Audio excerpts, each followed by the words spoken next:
বস না তুই, কোথায় ঘুরে বেড়াচ্ছিস বলতো? না না, পরে খাবো। আবার দিয়া, মা বলেছে ঠিক মতন টাইমে ওষুধ খেয়ে নিতে। ওষুধ খাওয়া হয়ে গেছে, তার 8 ঘন্টা করে জুস খেতে। এবারে যদি উল্টো পাল্টা হয় মা কিন্তু খুব বকবে। খাও।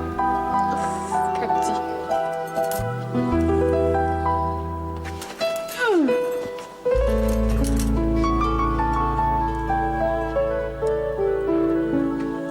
কি হলো? পুরোটা চো চো করে খেয়ে নিতে।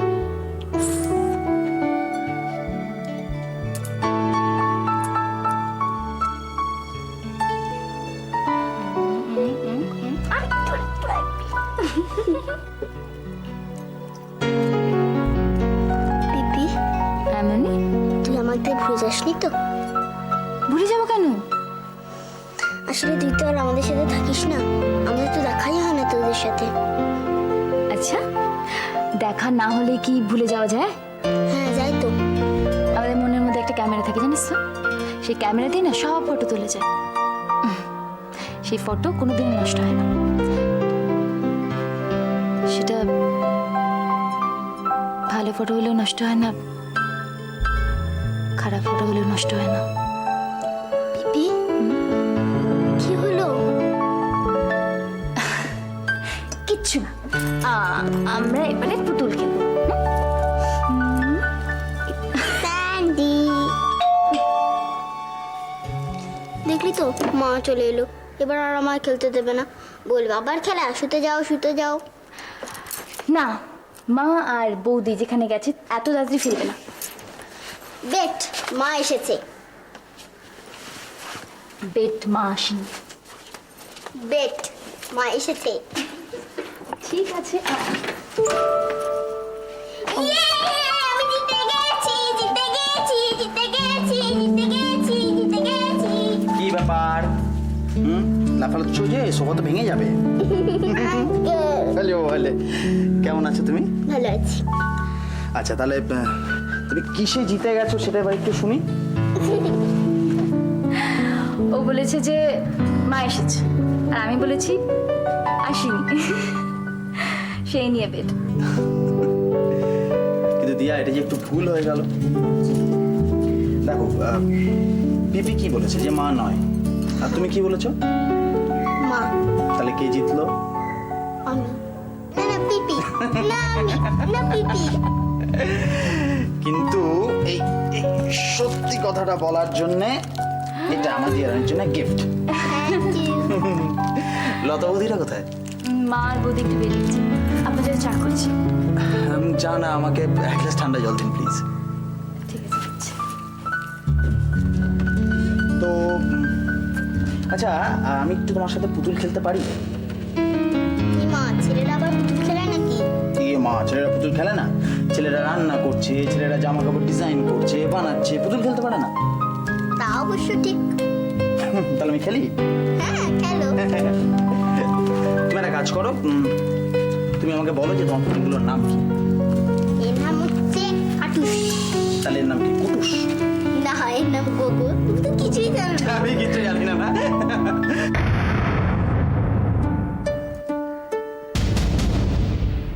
আপনার হাতে এইভাবে কালশিটে পড়লো কি করে? জানি না, হয়তো কিছুতে।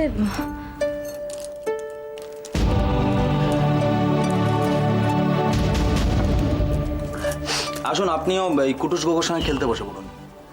কুটুস গোগোকে? আমার পুতুল। আচ্ছা দিয়া, আমি ভাবছি আমি গোগো চুলটা বেঁধে দেব। আচ্ছা, তাহলে ভালো হবে। ডাক্তাররা পুতুল খেলে জানতাম না তো। আমি তো এখন ডাক্তার নই, আমি দিয়ার বন্ধু। আমি ওর সাথে দেখা করতে এখানে এসেছি। ঠিক ঠিক। একবার ছোটদের জগতে পা রেখে দেখুন না, বেরোতে পারবেন না। সত্যি, কেন যে সবাই বড় হয়ে যায়। চুল তো বাঁধা হয়ে গেল, এবার তো রাবার ব্যান্ড দরকার, নয়তো চুল খুলে যাবে। ঠিক আছে তো?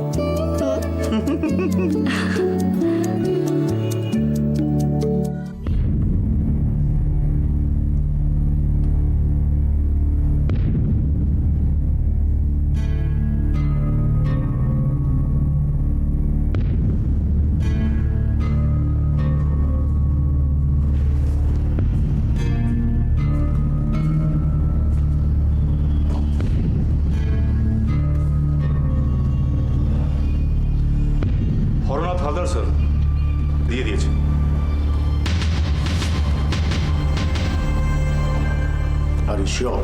100% স্যার। আমার সোর্স কখনো ভুল খবর আনে না। ওরাই জানালো যে হরনাথ 99 ইয়ার্সের লিজে জমিটা ডক্টর ব্যানার্জিকে দিয়ে দিয়েছে।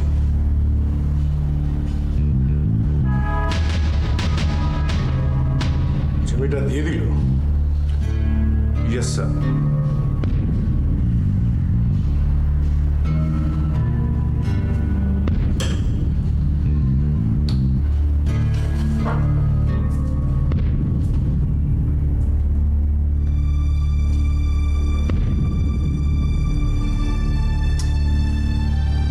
ये तो बहुत बुरा हुआ।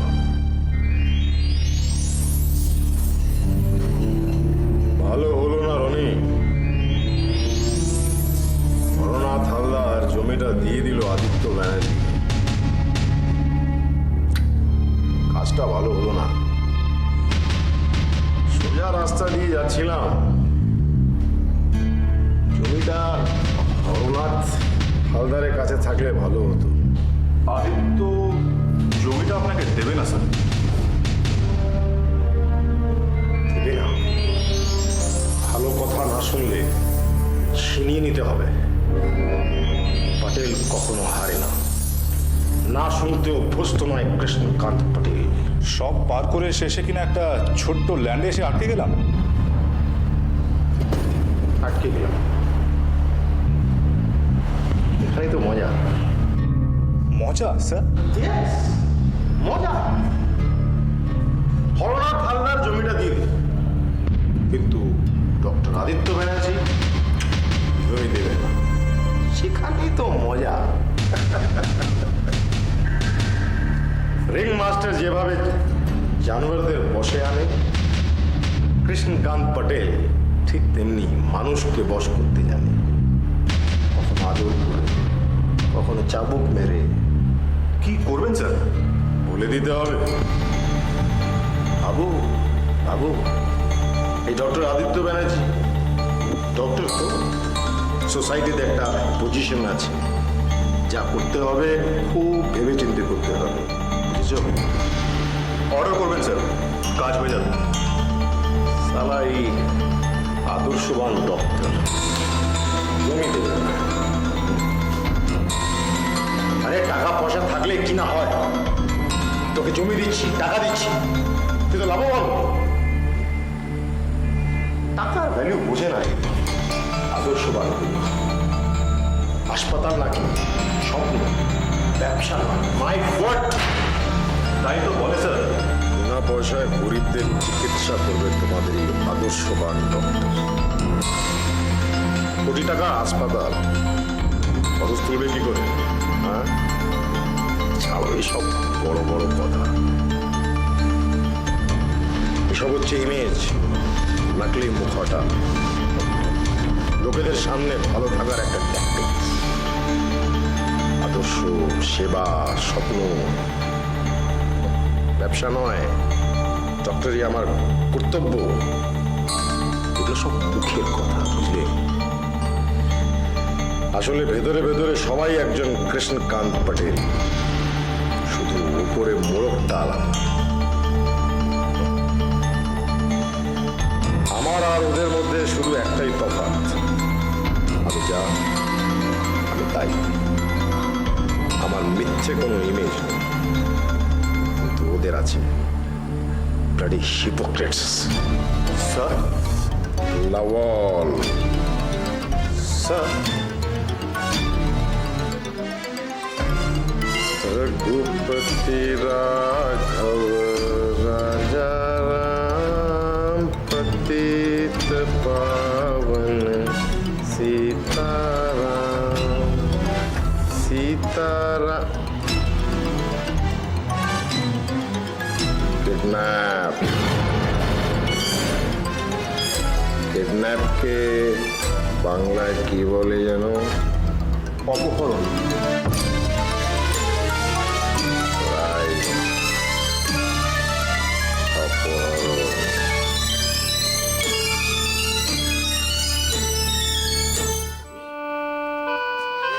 বৌমা, ও বৌমা, ডক্টর বাগচি শঙ্করদা কি চলে গেলেন?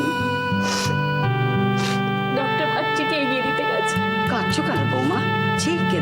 কেঁদো না।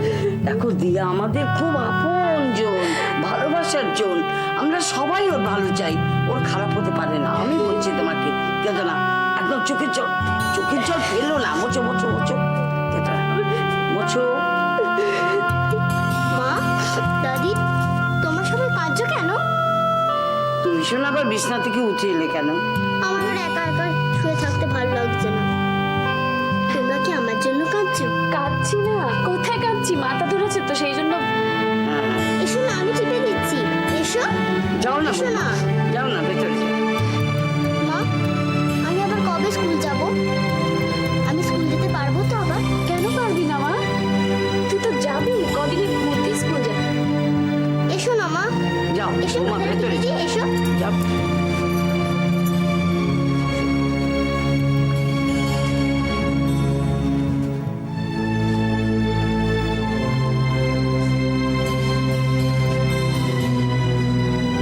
যা বাড়িতে হচ্ছে ভাবলে আমার বুক কেঁপে ওঠে, বুক আমার কেঁপে উঠছে। শিবু,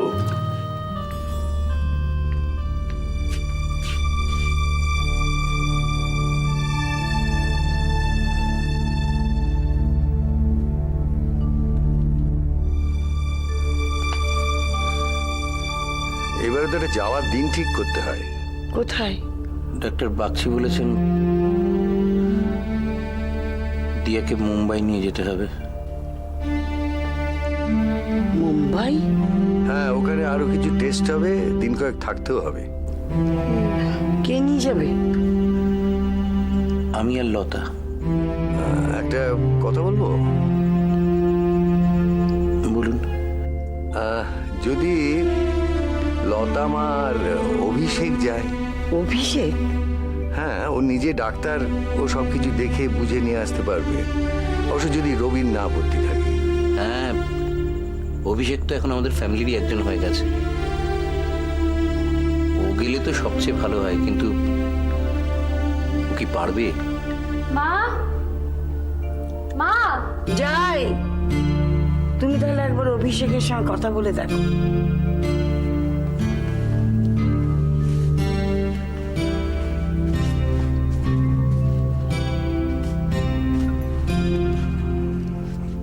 শঙ্কর কাকু, আমার সাথে ডক্টর বাগচির কথা হলো। উনি আপনাকে একবার ফোন করতে বললেন। অভিষেক, ডাক্তার বাগচি তো বলছিলেন মুম্বাই নিয়ে যেতে। তুমি কি লতা দিয়াকে নিয়ে যেতে পারবে? মানে সঙ্গে একজন ডাক্তার থাকলে ভালো হয়, অবশ্য যদি তোমার সময় থাকে। না মানে কবে যাওয়া হবে একটু আগে যদি জানতে পারি তাহলে আমি অ্যারেঞ্জ করে নেবো, প্রবলেম হবে না। তোমার কোনো অসুবিধা হবে না তো? রবিদা, তোমরা আমার উপর এত ভরসা করছো, সেটাই যথেষ্ট। No problem. আসলে তুমি থাকলে একটু নিশ্চিন্ত থাকতে পারবো আর কি। আমার অফিসের একটা কাজ আছে, ওটা তাহলে এক মিনিট।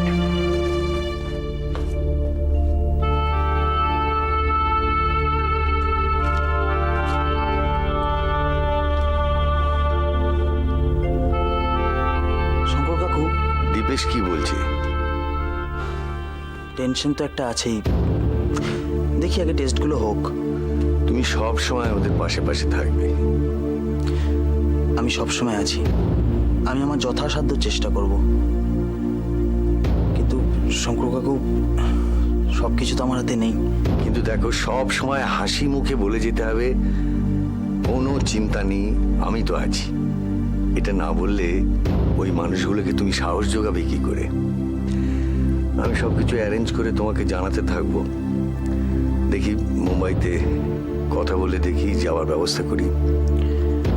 আপনারা একদম চিন্তা করবেন না, দিয়া লতা বৌদি আমার সাথে একদম সেফ থাকবে। জানি জানি বলেই তো এই গুরু দায়িত্ব তোমাকে দিচ্ছি।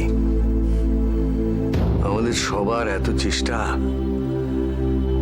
দিয়া রানীকে ভালো হতেই হবে, নইলে এই সংসারটা যে একদম ভেসে যাবে অভি। দিয়াকে ভালো হতেই হবে।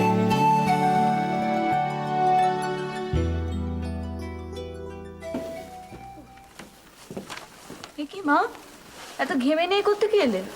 রান্নাঘরে তোদের জন্য একটু চিকেন রান্না করছিলাম। রান্নাঘরে? কেন বিমলা নেই?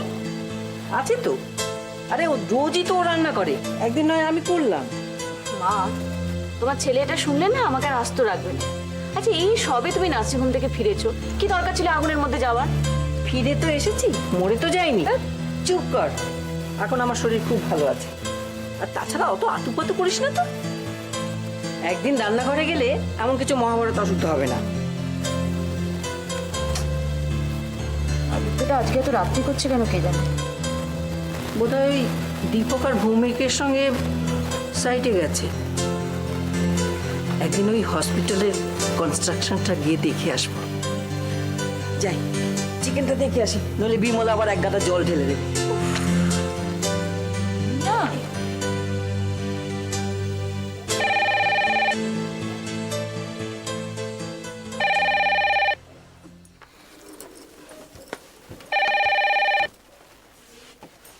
হ্যালো, ভালো চাও তো হাসপাতালের জমিটা ছেড়ে দাও।